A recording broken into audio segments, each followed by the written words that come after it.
د کورنۍ غړو نومونه په جرمني ژبه کې دوهم پارت. Der Sohn. Der Sohn. زوی. Die Tochter. Die Tochter. لور. Die Großeltern. Die Großeltern. نیکه او نیا.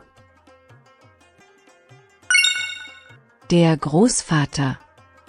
Der Großvater. نیکه. Die Großmutter.